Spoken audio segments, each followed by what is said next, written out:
All right, and we are back. It's the Cynic with Sir Sam once again. So we are doing something a tiny bit different today. Andrew Tate has been all over the news lately, and I'm gonna be honest, I couldn't have told you who this guy was like at all a few months ago. With my job, I work some with like school students and all, and I had a freshman in high school, I think it was, asking me what I thought about Andrew Tate. And my reaction was like, who? What? And so yeah, but now he's kind of exploded everywhere. My wife was telling me that was encouraging me to do sort of a response to what he's been saying on things because she's developed a bit of an interest in watching some videos from the, I guess we would say, manosphere. I think she first found some of the videos from like the women's channels on that one called like Fem Sapien, I think was the one that got it started, where I think she got pulled into it because like it was anti-feminist, and so she obviously was sympathetic on that side, but at the same time got into it and started going, oh my goodness, this stuff is also kind of terrible the other direction, or at least is not Hmm. biblical the other direction. And so when all the Andrew Tate stuff came up, she was like, "Okay, y'all, you need to like listen to this." I haven't even seen this video. Neither has Sir Sam here. I did got like the quick like overview of some of the stuff it says, and my wife has kind of ranted about Andrew Tate a little bit, but the general premise here is we have radical feminism driving a lot of what's going in our society, a lot of the societal discourse. Now it seems like there's a little bit of a pendulum swing back the other way where you're starting to have certain voices sort of speak up for the disenfranchised young men. But what I've been noticing is this sort of dichotomy where you'll have people being like, yes, yes, yes, team men, or yes, yes, yes, team feminism and the women and all this, but it doesn't really seem necessarily like there's much of a level-headed conservative Christian take on this very often. It seems like one of two things happen. Either people jump in there and they're like, "Yeah, he's fighting against feminism, so let's jump on board with him," without necessarily stopping and thinking, "Okay, the manosphere stuff, their presuppositions are just as pagan as feminism's, just the other direction." And then again, at the same time, you have like Christians who also are just like, oh no, no, no, he's a chauvinist because I'm so tired of the world constantly telling me that I'm horrible. I want to have something I can side with, and so he said bad things, so let's attack him too. Hmm. Or I want to be on the right side for once, so we're gonna try to avoid that. So, Sir Sam, any like background info you're bringing here, or thoughts on this? Sure. I have a little bit more familiarity with Andrew Tate than with what you're coming at, and the max of my familiarity is just basically seeing reels of things he has said on YouTube. Never have I actually watched a full video of him in this kind of context. So I'm a little bit aware of some of the things he has said, both good and bad, and it'll be interesting to see what kind of stuff that he says in this video. Yeah, he's just a very controversial figure right now. He is kind of this figurehead for, as we've been calling, the manosphere, and has just risen to media attention levels that few people achieve, precisely because more people hate him than like him.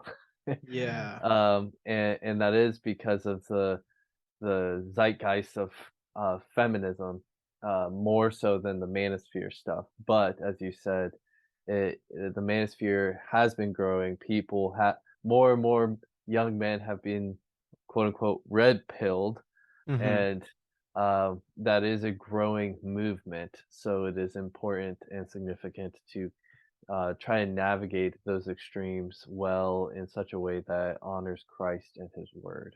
So, Well said, well said. All right, well, let's dive into this video. This is on the I think it's Just Pearly Things is the name of the channel. So here we go. Conversation. But I think that sometimes we get distracted and we talk about the bicker of between men and women.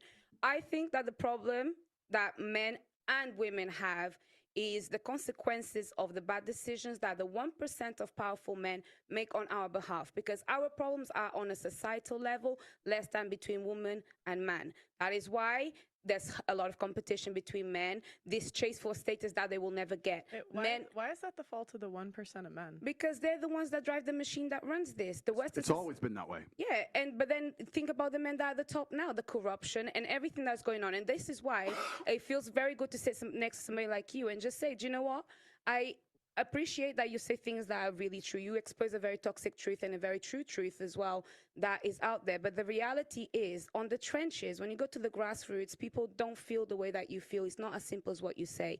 They are victims of this system. It is interesting to point out that with this woman, Andrew Tate had a brief comment of agreement with kind of really a Marxist anthropology, whereas this lady is saying that problem with the world comes from this top 1% of rich men.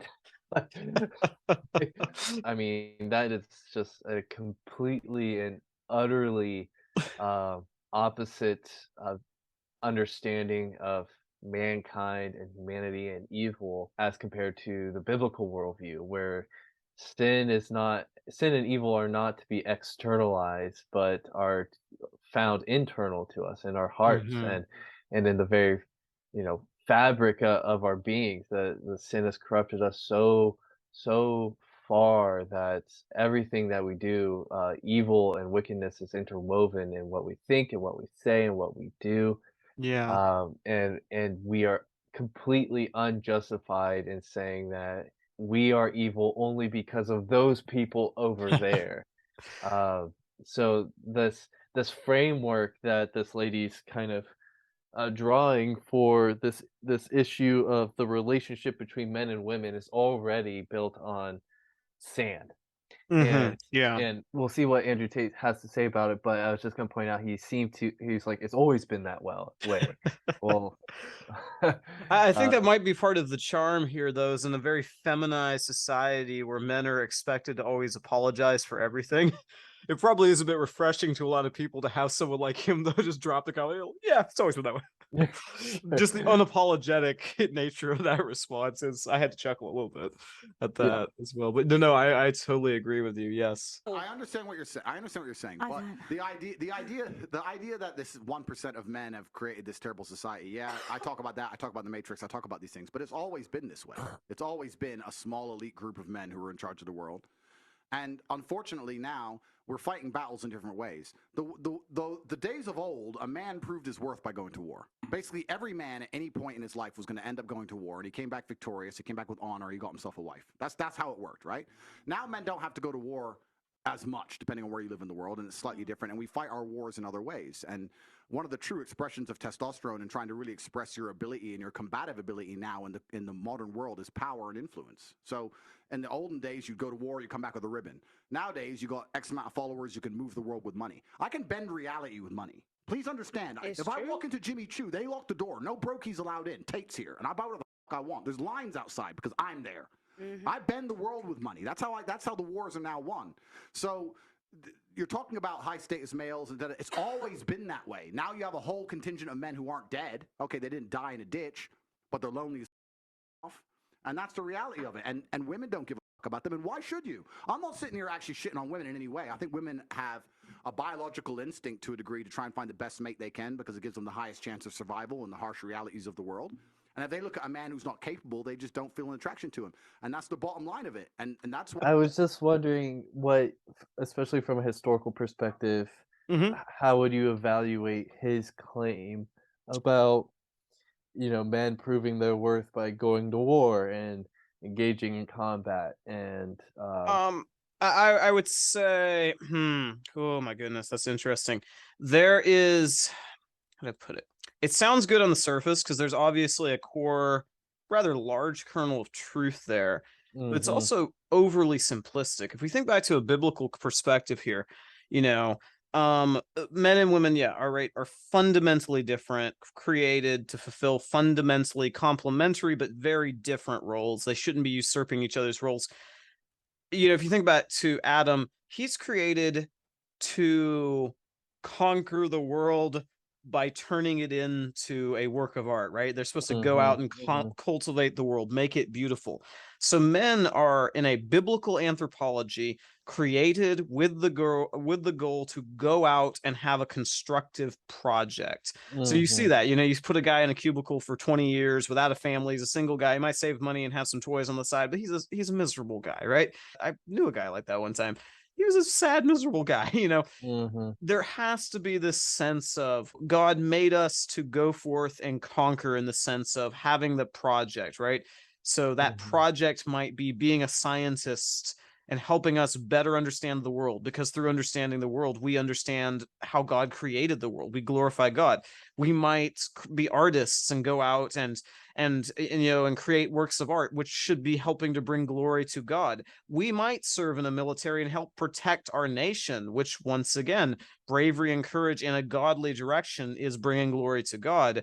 But he is oversimplifying. And even in a historical context, I mean, my goodness, you look at any time in history, it's an oversimplification to try and say that all of human past is just constant warfare and barbarism. As a bit of a history person, it's just you zero in at any time, and even during times of large scale warfare, I mean, you're not talking every single day people go out and fight. I remember I took a course in college on, specifically the entire course was on ancient Greek warfare. And, we're talking about, like, for example, the Peloponnesian War. You have the Spartans, the Athenians fighting and all. And there's a very strong element to which they go out for, this war stretches on for years, but they go out for a few months, right? There's, they have to keep the farms going back home, or else they all mhm, starve. It's not like you mhm, spend your whole life fighting. There's certain seasons you go mhm, out to fight, certain times of the year.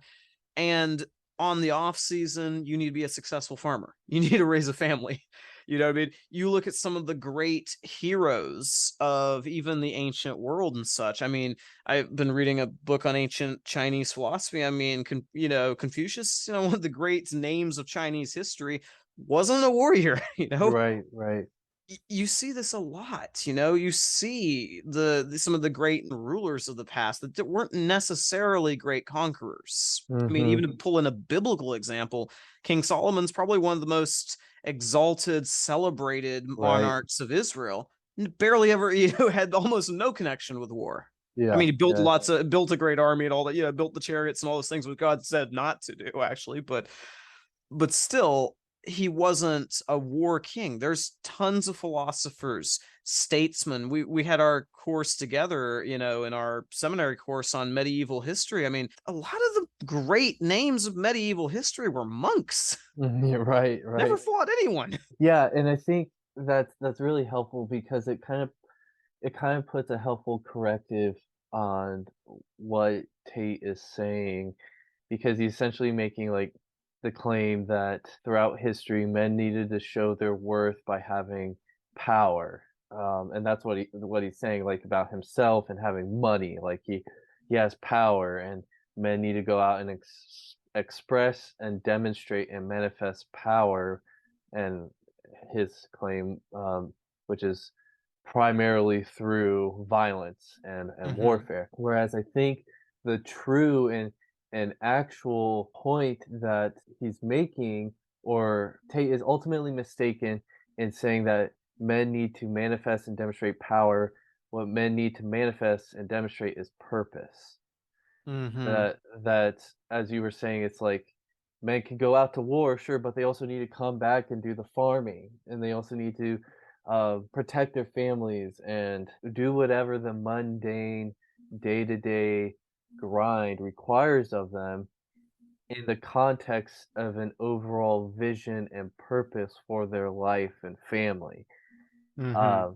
And I think that shows also a great fault in what he was saying about, like, the money kind of deal, where it's like, I assume it was some kind of, like, restaurant or some place that he Yeah. goes into and the doors closed. It's like, okay, well, what purpose does that have other than your pride and self-exaltation? Yeah. Uh, Going to war to protect your family is both an expression of power and purpose. Like, there can be a heavy overlap between power and purpose, but there can still be expressions of power that are purposeless, and we call that vainglory and pride and self-exaltation. Yeah. And I think that's kind of the direction that Tate is pointing at, I think, but is inevitably falling short by emphasizing power rather Hmm. than purpose.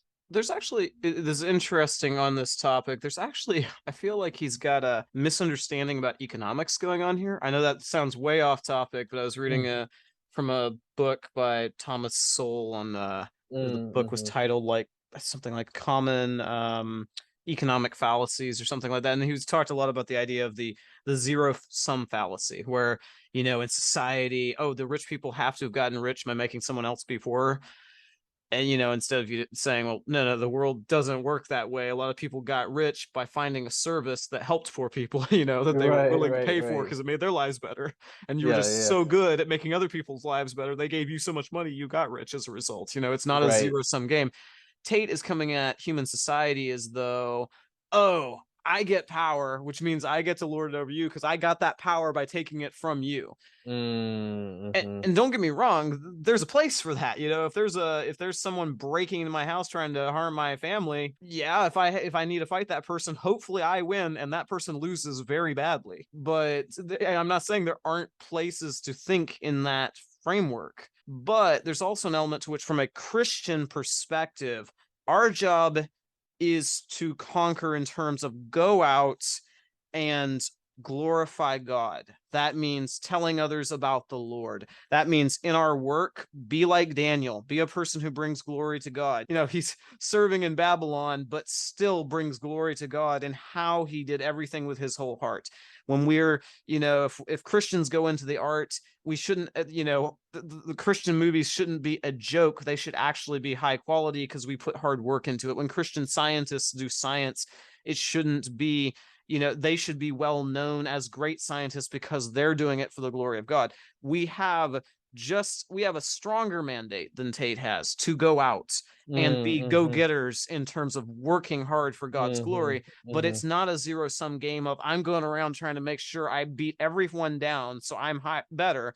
It is going out to try and be a go-getter for God in the sense of bring glory to God, do what is right because it is right, be successful in whatever endeavor we're doing because God tells us to work for his glory. I think it's the lack of that narrative, meta narrative, and that driving purpose for God's glory that is the main reason for why he brought up like how so many men today are weak and like Yeah. addicted to porn and essentially wasting their lives. And he attributes that to the fact that there's no war, like there's Yeah. no way to like go like be forced to prove your manliness.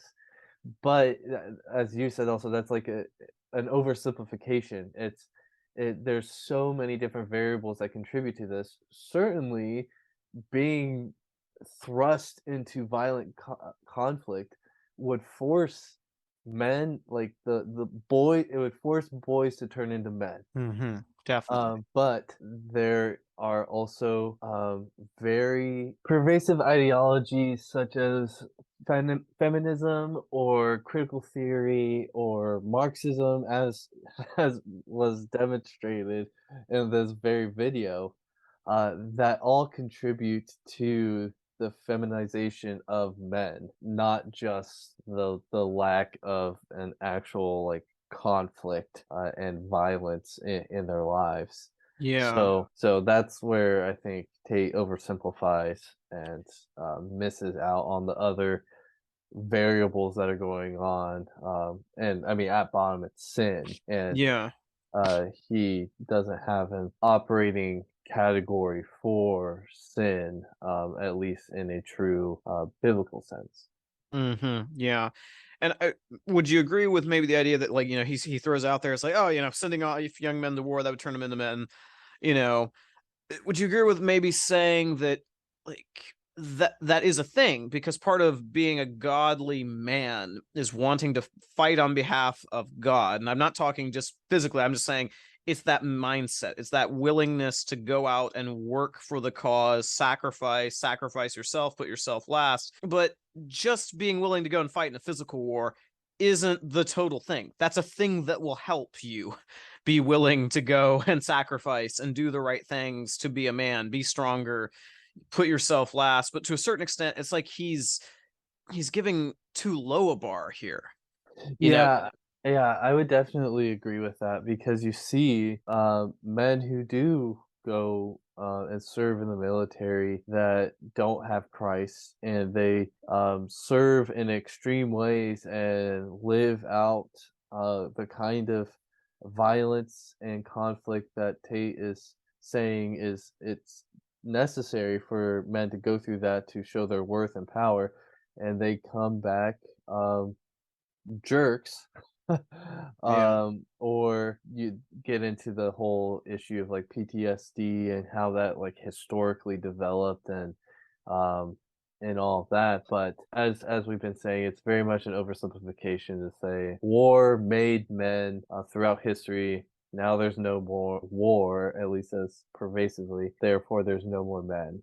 Like that's uh, to kind of boil his main argument all the way down to its bare bones. That's I think essentially what he's saying. And since there's no war, you need to show your power in other ways that move the world, as he was saying, and that's done through money and making money and things like that. And I think we are just as justified saying that money does not make a man, and neither does war make a man. So. Largely misunderstood. I don't blame women for a lot of the problems. Women are guilty of certain things, but I have a massive amount of blame to place on men because there's so many men who are genuinely incompetent. If I was a chick, I wouldn't fuck these losers either. Like, they're losers. So it's hard out here. Balance. I love it. Do you know what I don't understand? Why people are always going for the 1%? All the women want to rush for the 1%.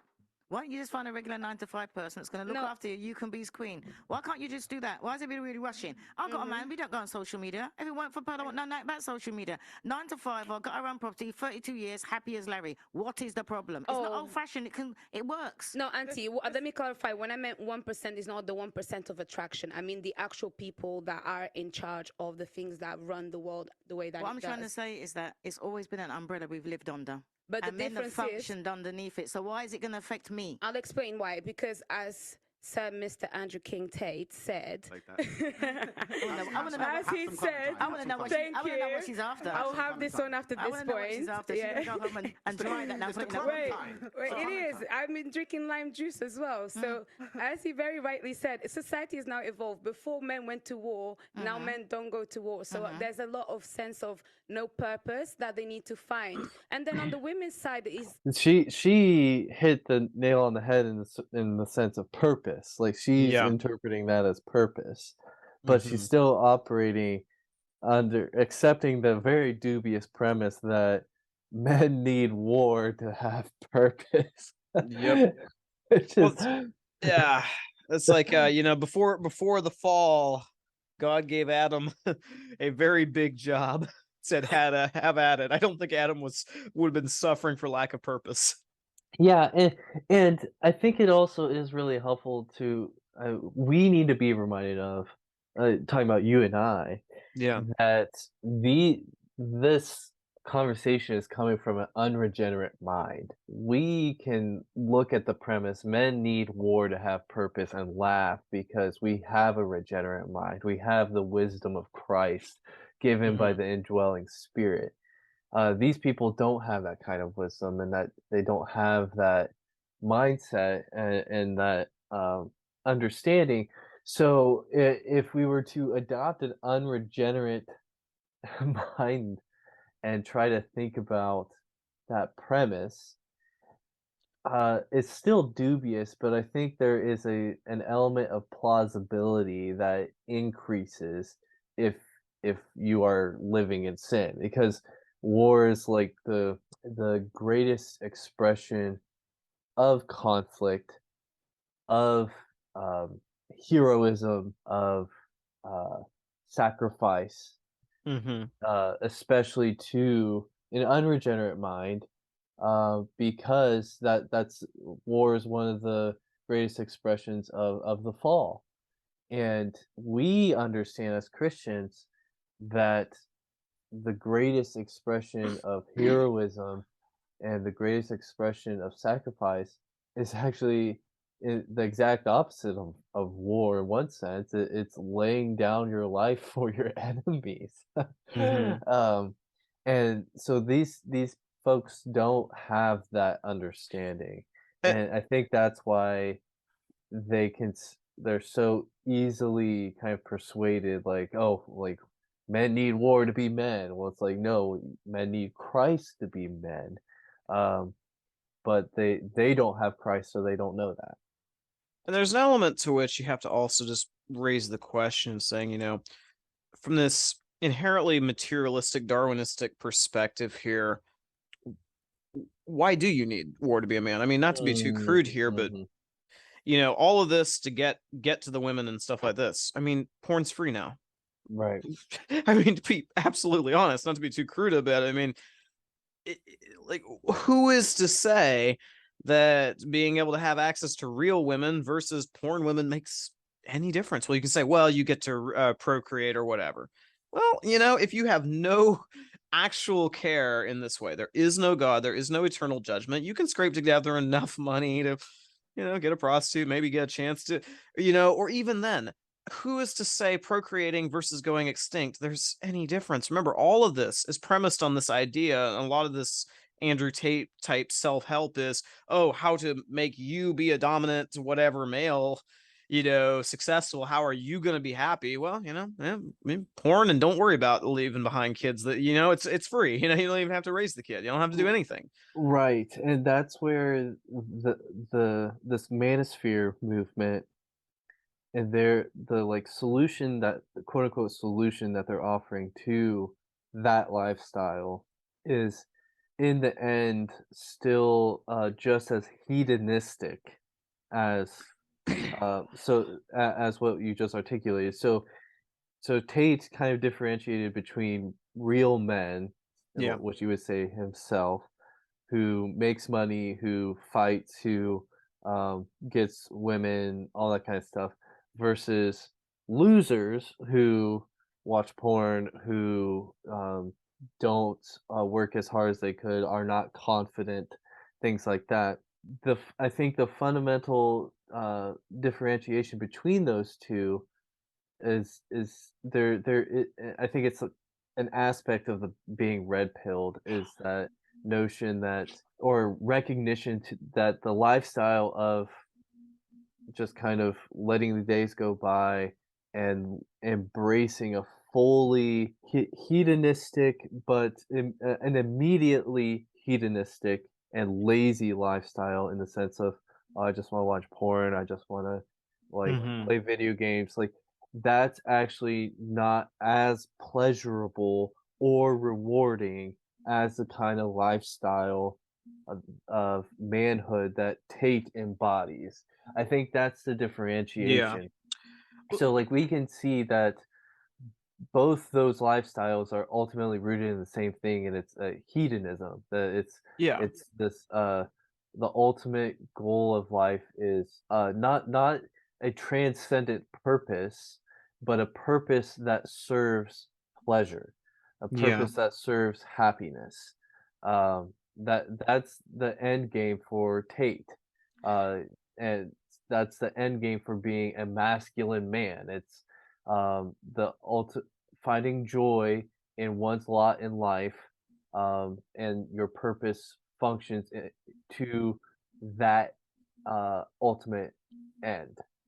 Yeah. Uh, He's amazingly lacking in analytical thought when you sit here and you celebrate, oh, how men had purpose when they used to go off to war and all this. It's like you look back historically, it's like, why were soldiers, men who went off to war, celebrated? Because contrary to what he thinks, no, not every single man went off to war. What made that be something that was celebrated?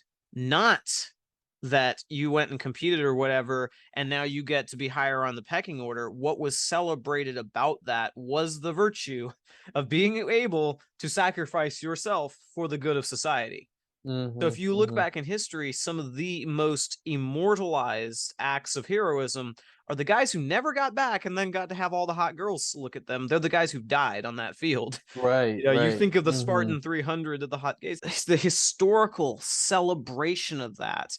I think is tied to the fact that even though we're depraved human beings, we all typically, unless we are completely dragged down into complete and debauched hedonism, clue into this basic concept that we are supposed to be willing to sacrifice for a higher cause than us, because even our shattered sense of God that's left after the fall, we still know deep down that we should be fighting on behalf of God, willing to lay down our lives for what God has given us to do.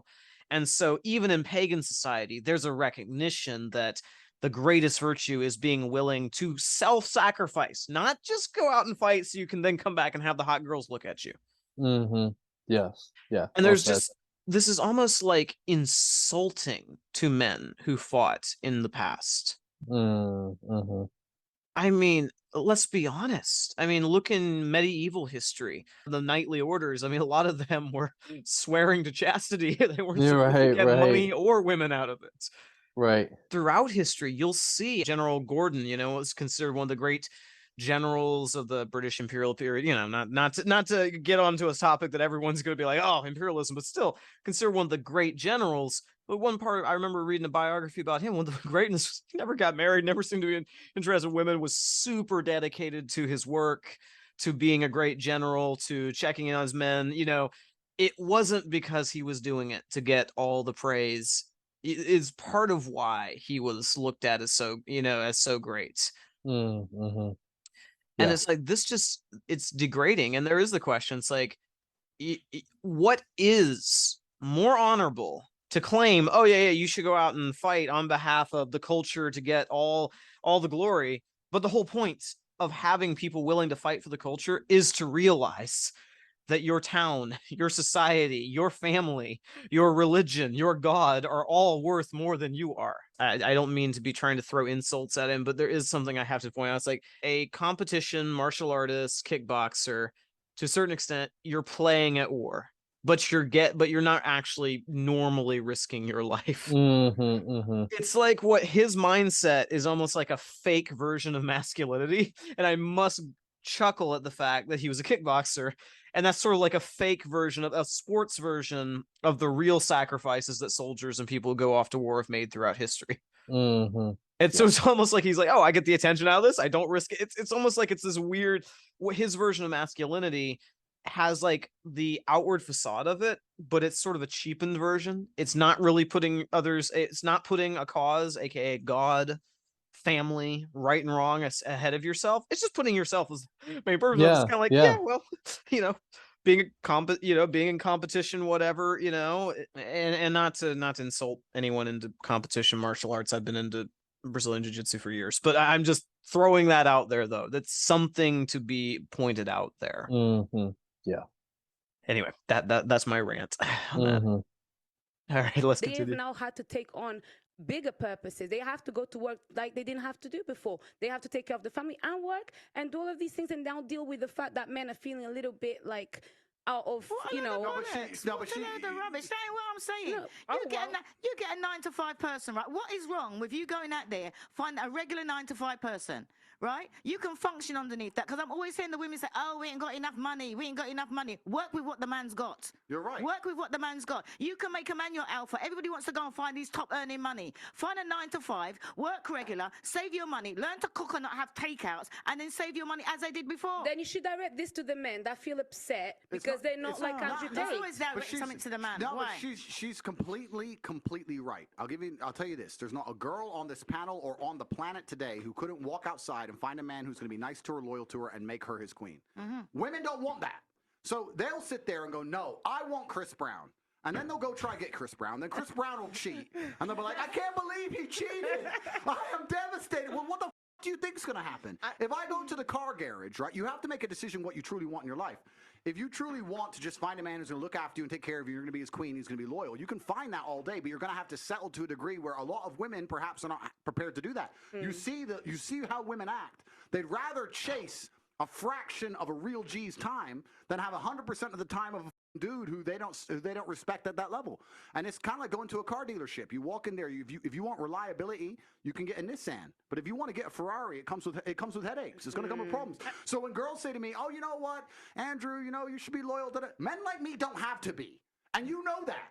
So why the f are you here trying to tell me what to do? Because you know I don't have to be loyal, and all the girls I'm f***ing don't have to be loyal. So why are you sitting there pretending you expected me to be loyal when everyone knew from ground up day one it was never going to ever happen? And you're still here. I think You're still texting They're me. going to be the one that I'll let you start on that one. Yeah, so it was interesting to see how he kind of develops his argument. He builds up to this claim that a man of his status does not have to be loyal because women are primarily attracted to men like him. Therefore, he can afford to not be loyal and still be the center or the object of women's attraction. Yeah, I think it's coming out to sort of the idea that's like they're so intent on getting to this like high quality rich guy that they will be willing to overlook his infidelity, so therefore he doesn't have to worry about being faithful because they will overlook it. Yeah. So this is a wonderful kind of microcosm of the complete and utter moral failure of feminism and kind of the kind of this is, I think, a good testimony of the evidence that the manosphere to exist actually needs feminism as a kind of accepted reality or presupposition, because feminism creates this reality of basically what they've articulated, that there's entire generation of young women who are obsessed or infatuated with the idea, with an idealistic notion of what love ought to be, and what their experience of romantic relationships ought to be, and that is directly informed by the feminist idea of sexual liberation and sexual expression. So we have an entire generation of young women who feel like they ought to have the ability to choose who they want and sleep with whoever they want and party and have the time of their lives, all the while kind of with this overarching expectation of I'm going to get a man who makes six figures and is shredded and uh, is Prince Charming and absolutely everything. And with what Tate is saying, Tate is accepting that premise and accepting that reality and living with that reality. He's kind of saying, I'm just going to benefit from the depravity of women and how deceived they are with this feminist ideology and sexual liberation, that this is somehow good for them. I'm just going to benefit from it, and therefore I don't need to worry about being I don't actually have to worry about being the man who they dream of marrying. Yeah. I can just reap the fruits or the lack thereof from this generation of young women. So Yeah, I totally agree. I think there's I see a lot of this sort of when you think of the Christian faith, one of the things, one of our classes we had together, really emphasizing the idea that Christianity can help answer that whole question of philosophy, the idea of the one and the many, how do you relate all the facts of life to a principle of rationality? And then we can kind of come back to the God of the Bible and say, well, the Lord's a Trinity, right? There's plurality and ultimate oneness within God. And I think there's an element to which fallen man tends to either pull to one pole or the other when it's not following God, right? God creates human society, specifically the family. It is, I'd make the case it's potentially reflective of God's nature, right? It's a man and a woman. There's plurality, but they become one flesh. There's, human society is built on the family. There is a balance between the one and the many coming together, and God created humanity to not be separated. There's not you cannot historically, societally, spiritually, in any way rationally separate out humanity into two halves of men versus women. They're intertwined, they are interlinked throughout. You can't separate that. You have a society that breaks down into utter insanity when you do that. So this is when you look at this feminist take on society. Oh well, men have always had it easy, women have always had it terrible. It's like, yeah, but so many men have always died a decade on average younger than women. That doesn't count. When you go the other way and be like, well, the men will be like, oh, it's always been harder for us, we've made all the sacrifices. Well, childbirth and dying in childbirth, well, that doesn't count. It's like, no, to a certain extent I'd make the case, God creates the family and human the family relations, husband and wife, the family, reflective of that one and many dynamic. When we see what feminism's done is it's unleashed this insanity, which is trying to turn all of humanity into disconnected atoms, just like a supernova blowing away from itself, just everything spreading out in every which direction, no connection. Now it's just team man against team women, but even on team man, it's just me getting whatever I can get from all the different women out there. If you think about it, it doesn't even make sense why he's appealing to the manosphere, because it's still all about me just get all I can get out of this. There's no concept of the women I sleep with being, well, that should be tied to a bigger goal. That should be tied to, you get married, you have children together. There is a purpose for sex. It's not just you lone rangering it out in a cold, empty universe. There's a purpose for that. Yes. And this utter breakdown that feminism did help to unleash on us is just being carried further by the manosphere people, just following the logical consequence of this. There's not really a logical end point when you start going down this road. There is no focus on saying no, your sexual desires and proclivities, all that stuff. There's no room for saying no, God doesn't care. It's about having children. It's about having family. When there is a lack of understanding of the image of God, not only individually but relationally and collectively, especially between man and woman, there will inevitably be a breakdown on all levels of life and society. It's just to kind of like sum up again the main point with Tate's claim here that he does not have to be loyal is inextricably connected to the very premise of feminism, and thereby seems to demonstrate or imply that the manosphere, as this kind of Christless, godless expression of masculinity, is actually a warped and unexpected fruit of feminism itself. Yep. I totally agree.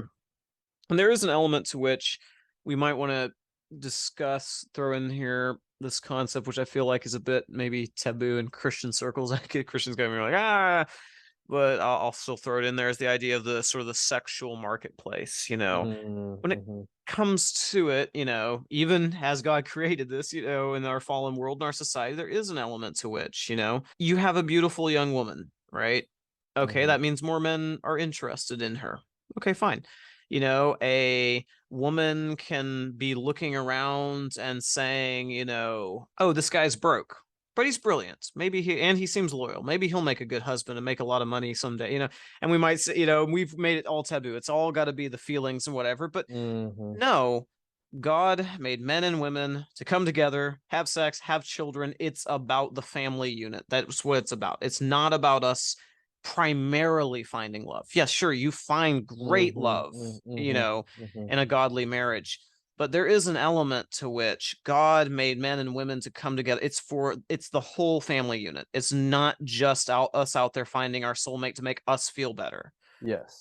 There are higher priorities here, but there is an element to which, in a godly society, you would have a structure in which, you get married, you're not supposed to ever get divorced. And so there's an element to which, as well, you have to choose wisely. You're also not supposed to have sex before you get married, or else, biblical law, they'd make you get married. And so there's this element to which the sexual marketplace, makes sense, and it works in some ways in favor of women, right? This young woman, she knows, she might be beautiful. Okay, she might get the attention of the better off guys, but then she has the ability to kind of leverage that and say, no, no, no, you're not getting any sex with me until we get married. So that guy either has to have something going for him or has to appear to be like he'll be loyal, provide a lot. Maybe he comes from a rich family, so he's already got the money for going. But there's an element to which it's this balancing act. The men are looking around saying, "Oh, wow, a beautiful woman, and she's nice. She's probably going to give me lots of wonderful children. It's a natural God-made dynamic here, right? You see the beautiful woman, okay, she's going to be healthy, she's going to bear children, all these things. Oh, she seems, wonderful, she's got good virtues, she won't be miserable to live with till my dying day because I'm not allowed to divorce her biblically. She's looking around and trying to make these decisions, and so you have this dynamic set up to where the men can't get away with taking advantage of her. They have to commit to sticking with her if they want access to sex. It is perfectly biblical for the woman to care about things like, is he going to make money someday? But it needs to be under the umbrella of, is he going to be a godly, virtuous husband? Part of that will be, does he have potential to make money so that he can raise our children so they don't starve? All of these things have their place. But now we've warped it so much to where, okay, having sex doesn't mean you have to get married. So now the women are running around having to go, okay, I want to get the attention of a guy somehow. Yeah. Okay. If I fall behind all the other girls who are letting them have sex with me, I'll never get noticed. So I have to throw myself at him. I have to let him do this. He's now running around going, wow, all the cards are now in my favor because she has to give it to me or else I'll just, not give her any attention. We have created a warped system in which it's not based around family in any way, shape, or form. The women are getting taken advantage of. I won't lie, 90% of the men are just kind of getting left out there because the women, since they're throwing themselves at people, they're going to pick the best, the richest guys to throw themselves at. And you end up with this system where nobody's happy except a handful of the guys who maybe are at the top. But at the same time, I'm just going to go ahead and say I've known some people like that who slept around and they're not very happy either, because if you don't have a purpose in life, you've got nothing. Right. And yeah, so a couple thoughts, because all of that's so true. And I remember hearing a couple things, like one thing that Jordan Peterson, who is kind of in the manosphere, but he's not as depraved as Tate might be. He pointed out that we live in an age where a 12-year-old boy can see more naked women than the richest and most powerful king in all of history ever saw in his entire life. And just the impacts of that psychologically, societally, so on and so forth, spiritually. But then another related point in terms of sex and loyalty and all of that is elsewhere, Tate has said and argued that it matters if a woman sleeps around a lot in terms of if a man is to decide whether he wants to commit himself to her, but it does not matter if the man has slept with a lot of women. And that's precisely what it's in direct correspondence with what he has already said, because all the women desire the high level man, so the high level man can embrace that reality and not think twice about it, but he still has the privilege, so to say, to decide which woman he ultimately wants, and a major factor in that decision process is whether she has slept around a lot or not. So that all of that dynamic is again a fruit and can only work in the framework of an unregenerate mindset. With a woman and a man, in terms of sleeping around, is viewed through a Christian lens. It matters whether you're sleeping around or not, whether you're the man or the woman. No one has like a privilege to do that, because Christ has commanded us to sexual fidelity and to abstain from fornication and to abstain from licentiousness and all of that kind of stuff. So, yeah. Yeah, I totally agree. Oh my goodness. Yeah, the hedonism's off the charts. The only rationale here is just if I can get away with it, do it. Right. Yeah, exactly. Yeah, so seems like we're kind of at a good stopping point right here. We had a good lengthy discussion. Maybe we'll be back to Andrew Tate next time, though we also have to discuss some of the things that Mr. Smith's been putting out lately as well. But Mhm. it's been a good discussion. Very eye-opening, I guess. Yeah, I'm not gonna lie. I struggle with putting up with listening to anything from Andrew Tate, even if it's just little snippets, just because like I just have a hard time with someone with a background in reality TV telling people how to live their lives. But Sure. maybe that's my own bias. But Mhm. anyway, yeah, that's I think we had some good discussion on it, and hopefully we can pick it back up next time. Thank you, Sir Sam. Absolutely. Until next time. Yeah, absolutely.